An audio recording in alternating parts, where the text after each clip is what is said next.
Maligayang pagbabalik po, latest weather update po muli tayo ngayong hapon po ng Lunes or magagabi na rin po, no?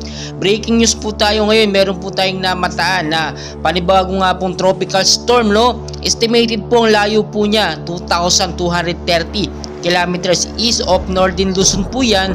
Note po, sa labas po ng Philippine Area of Responsibility. Ito pong may isang araw na yan, no? Sa may labas po ng PAR. Yan po ang ating namataan ngayon. Ang hangin po niyan ngayon ay nasa 65 kilometers per hour malapit po sa sentro. At ang bugso po ay medyo lumakas po, no? Nasa 80 kilometers per hour pa northwestward pa rin po na kumikilos po sa 15 kilometers per hour. So hindi pa nga po nakakalabas.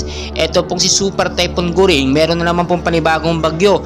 Ang pangalan po ng panibagong bagyo nito ay Haiku, no? International name po niya yan, which is sana po hindi maging kasing lakas nito nga pong si Super Typhoon Goring na atin pa rin binabantayan dito nga po sa loob ng ating Philippine Area of Responsibility. So makikita nyo sa ating pinaka live radar, pinaka live track natin, hindi lamang itong bagong bagyo ang ating binabantayan. Meron pang active low pressure area pero malayo naman, walang direktang epekto sa ating bansang Pilipinas. Makikita nyo mabuti kung paano talaga sila, no, dumadami or dito sa loob ng PAR. Ito si Bagyong Goring, sa labas naman panibagong bagyo na si Haiku. At ngayon po nakataas pa rin ng sa ilang bahagi po lalawigan ng Luzon, Visayas at Mindanao ang storm signal number 1 hanggang 3 dahil category bilang isang super typhoon pa rin po tayo.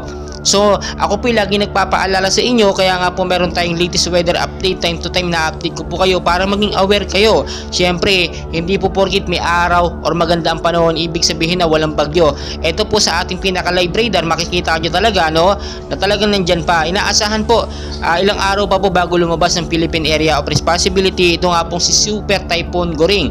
Pero magkagayon man, babantayan po natin yung kilos nitong si Haiku, panibagong bagyo, at hopefully nga po hindi ito maging lakas nitong si Super Typhoon Goring. Patuloy ko po kayong i-update sa ating mga kaganapan, and please ako po ay nakikiusap, paki-like, subscribe, pahit na rin po ng notification bell, paki-share sa ating mga loved ones para aware po sila sa ating binabantayan na panibagong bagyo, which is makakatulong po ito para makapaghanda tayo ngayon pa lamang po at hindi tayo mauwi sa mga sakuna at anumang bagay. And please huwag nyo kalimutan mag-like and subscribe. Maraming salamat po sa inyong lahat.